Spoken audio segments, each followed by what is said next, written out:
No. Important. Why is the coherence of a passage important, or understanding the overall architecture of a surah important? For several reasons. I'm most impacted by Hamiduddin Farahi's work on this. Brilliant scholar. Basically arguing that in any speech, like if I was giving a talk or we're having a conversation or somebody's literally giving a presentation, if you take one or two lines out of that presentation and just kind of cite it and make conclusions out of it, the problem is you lost context. Right? You don't know what was said before, what was said after, what was this a part of, was this building up to something? And now as a result, you can draw some very different conclusions than the ones that are meant by the speaker. Even though the Quran is protected speech, right? Allah, you can take one ayah and draw many benefits from it, etc. But really a holistic approach to the text, like what is the entire surah about? What is this particular ayah doing in this surah? Why is this example mentioned? Why is this part of the story mentioned? When you understand the overall architecture of the surah, its placement helps you understand the larger point that's being made, right? That's one really important element. The other really interesting important element is that it allows you to understand that, you know how in a speech sometimes you're listening and you're wondering, where's the speaker going with this? And then a few minutes later, he makes a point, you're like, oh, it all ties together now, right?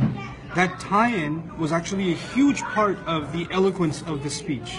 Okay. If you just heard part one and you gave no mind to part two, or you just heard part two and gave no mind to part one, like somebody walking in late on a khutbah or something, they won't know how things were put together, you know?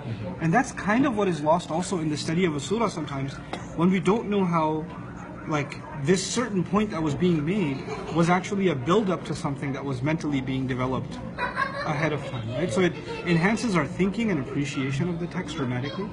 It also, to me, a third element of why the structure of a surah is important, of the many, is that associations.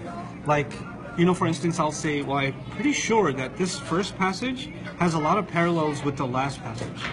Now what that does is, when I study that last passage, it's going to be studied in light of what is stated in the first passage. It's going to bring new things to light because of the associations now that I'm making. Associations that otherwise I wouldn't have even thought about, right? So as a result of that, our study of the Quran becomes far more multidimensional. It becomes a lot deeper, a lot more comprehensive. And the other thing that really happens from a social point of view, not just a study academic point of view, from a social point of view, is that then drawing crazy conclusions out of the Quran that don't even respect its own context becomes very difficult, right? Okay. And so you can clearly call out like an interpretation of an ayah that is so off the wall that just doesn't have anything to do with the surah itself.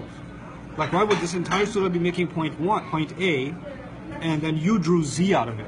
Like, you won't be able to make that jump. It would be much harder to justify that jump.